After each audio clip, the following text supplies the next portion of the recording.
રાજકોટનો ઐતિહાસિક લોકમેળો સતત બીજા વર્ષે ચર્ચામાં આવ્યો છે, કારણ કે લોકમેળાનું સ્થળ જો અને તો વચ્ચે ચકડોળે ચડ્યું છે। આ વર્ષે લોકમેળો ક્યાં યોજાશે તે હજુ નક્કી નથી।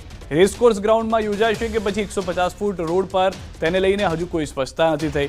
જો કે આ અંગે ખુદ રાજકોટ જિલ્લા કલેક્ટર પ્રભવ જોશીએ કહ્યું હતું કે નવા 150 ફૂટ રિંગ રોડ ઉપર જમીન સમતલ કરવા માટે સરકાર પાસે ગ્રાન્ટની માંગણી કરી છે।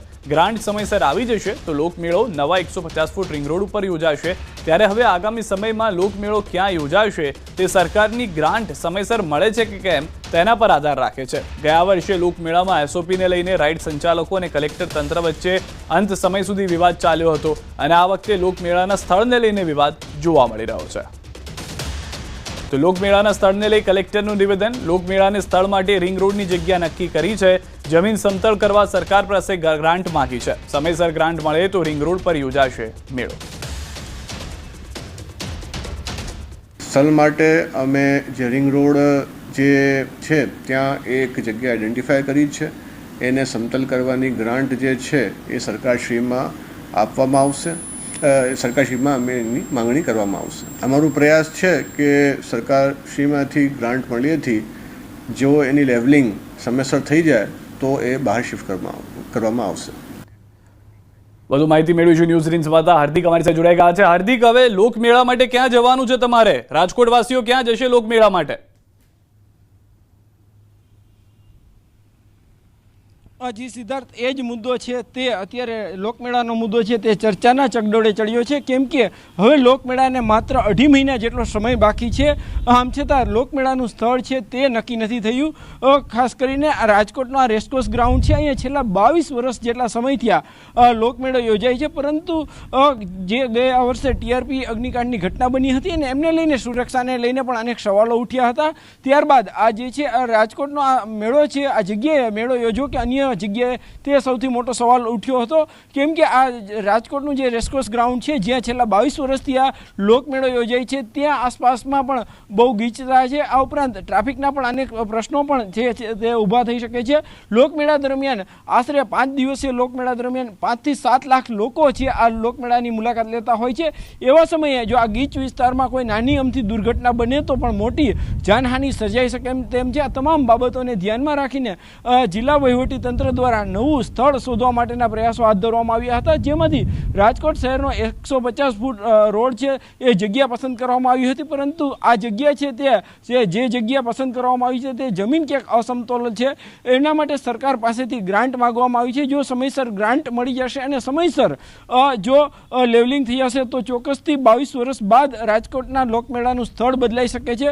પરંતુ અહીંયા સૌથી મોટો સવાલ એ ઊભો થાય છે કે શું સરકારમાંથી સમયસર ગ્રાન્ટ મળશે અને ગ્રાન્ટ મળ્યા બાદ હવે 2.5 મહિનાના આટલા ઓછા સમયમાં તંત્ર છે તે કામ કરી શકશે? જો નહીં કરી શકે તો પછી મેળાને લઈને કેવા નિયમ હોઈ શકે છે, કેમ કે આ ગ્રાઉન્ડ છે તે એકદમ જે જગ્યા આસપાસની છે ત્યાં બહુ ગીચતા થઈ ગઈ છે અને મોટી દુર્ઘટના સર્જાય તો જે છે એ અનેક લોકોના જીવ પણ જઈ શકે છે। આ ઉપરાંત સિદ્ધાર્થ, સૌથી બીજો મહત્વનો મુદ્દો છે એસઓપીને લઈને। ગયા વર્ષે પણ એસઓપીને લઈને રાજકોટના લોકમેળામાં રાઇડ જે છે એ જોવા નહોતી મળી, ત્યારે આ વખતે પણ જિલ્લા કલેક્ટરે વાત સ્પષ્ટ કરી છે કે એસઓપીમાં કોઈ પણ પ્રકારની બાંધછોડ નહીં કરવામાં આવે। લોકમેળામાં આ વખતે જે પ્રક્રિયા છે ફોર્મની તે વહેલી કરી દેવામાં આવશે અને એના કારણે જો કોઈ વિવાદ થાય તો તેને સમયસર જે છે એ થાળે પાડી શકાય। ત્યારે અત્યારે સૌથી મોટો સવાલ એ ઊભો છે કે લોકમેળો યોજાશે તો કઈ જગ્યાએ યોજાશે અને યોજાયા બાદ પણ જો રાઇડના જે નિયમો છે તે હળવા કરવામાં આવશે, જો એ વિવાદ નહીં ઉઠે કે ઉઠશે, તે પણ સૌથી મોટો સવાલ જે છે અત્યારે ઉઠી રહ્યો છે। હાર્દિક, સમગ્ર માહિતી બદલ। તો જે રીતે હાર્દિકે પણ જણાવ્યું કે હજી સમય લાગી જશે કે ક્યાં રાખવો લોકમેળો, કારણ કે રાહ જોવામાં આવી રહી છે સરકારની એક ગ્રાન્ટની કે જેના પૈસા આવ્યા બાદ જો 150 ફૂટ રિંગ રોડની જે જગ્યા છે તેને સમતોલ કરવાનો પણ સમય મળે છે કે નહીં। તો જમીન સમતળ કરવા માટેની આ જે પરિસ્થિતિ છે તે અત્યારના મુખ્ય કારણ માનવામાં આવી રહી છે। એસઓપી તો હાર્દિકે જે રીતે કીધું તે પ્રમાણે છે જ। હાર્દિક પાસે પણ પરત જઈએ, તેની પાસેથી એક નાની માહિતી પણ મેળવી લઈએ। હાર્દિક, ભૌગોલિક દ્રષ્ટિએ પણ જો જોવા જઈએ, કેમ કે રાજકોટમાં ખાલી રાજકોટના જ લોકો આવે તેવું નથી, સૌરાષ્ટ્રથી પણ લોકો આવતા હોય છે, કયું વધારે કન્વિનિયન્સ વાળું આપ જોઈ રહ્યા છો? સુવિધાની રીતે કયું વધારે મહત્વનું જોઈ રહ્યા છો? જી સિદ્ધાર્થ, લોકોની પણ ક્યાંક જે સુરક્ષા રાજકોટના જાણકાર લોકો છે તેમનું સ્પષ્ટ રીતે કહેવું છે કે હવે મેળાનું સ્થળ બદલવું તે સુરક્ષાની દ્રષ્ટિએ ખૂબ જ જરૂરી બની ગયું છે, કેમ કે એક સમયે રેસકોર્સ ગ્રાઉન્ડ છે ત્યાં આસપાસમાં એટલો ટ્રાફિક નહોતો રહેતો, પરંતુ હવે આસપાસ રાજકોટનું રેસકોર્સ ગ્રાઉન્ડ છે ત્યાં આસપાસમાં ભારે ટ્રાફિક છે, ગીચ વિસ્તાર બની ગયો છે, અને હવે જો આ સમયસર આ સ્થળ બદલવામાં આવે અને શહેરથી થોડો દૂર મેળો કરવામાં આવે તો ક્યાંક ને ક્યાંક લોકોને પણ લોકોમાં જે લોકો મેળામાં આવતા જતા હોય છે તેમને પણ સરળતા રહે. બીજી તરફ ઠીક છે હાર્દિક, આભાર સમગ્ર માહિતી બદલ. તો હાલમાં સ્થળ બદલવું મહત્વનું માનવામાં આવી રહ્યું છે. અમદાવાદથી પણ મહત્વના સમાચાર. હુક્કા બાર પર પોલીસની તવાઈ. સરખેજ પોલીસે પાડ્યા દરોડા. બ્રૂ રોસ્ટ કેફેમાં ચાલતા હુક્કા બાર પર દરોડા પાડ્યા. દરોડા દરમિયાન હુક્કા અને ફ્લેવર જે છે તે જપ્ત કરવામાં આવી છે. ફ્લેવરને જપ્ત કરી લેવામાં આવી છે. સૌથી વધારે મહત્વની જાણકારી કે આ હુક્કા કે જેના પર પ્રતિબંધ છે છતાં પણ તે ચાલુ રાખવામાં આવી રહ્યા હતા અને તેના પર કાર્યવાહી કરવામાં આવી છે.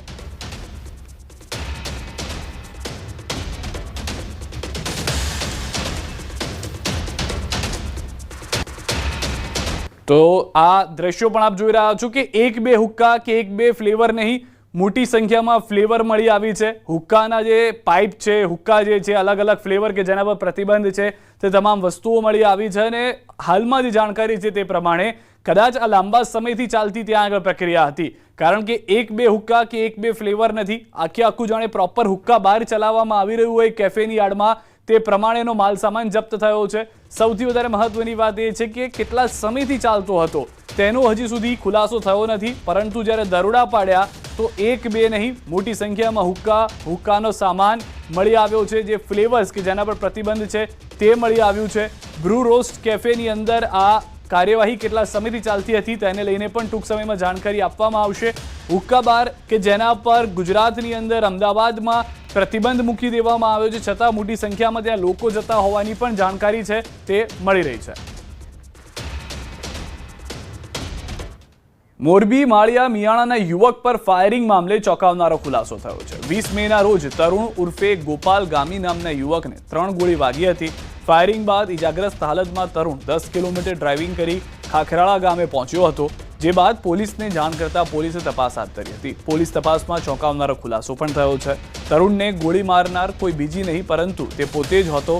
લેણદારની રૂપિયા ચૂકવવા ન પડે તે માટે પોતાના મિત્ર સાથે મળી પોતાના જ પર ફાયરિંગ કર્યું હતું. ચોંકાવનારી વાત એ છે કે તરુણે પોતાના પર ફાયરિંગ કરવાનો સોદો 3 લાખ રૂપિયામાં નક્કી કર્યો હતો. હાલ પોલીસે તરુણ ગામીના 2 મિત્રોની ધરપકડ કરી છે, જ્યારે તરુણ પોતે સારવાર હેઠળ છે.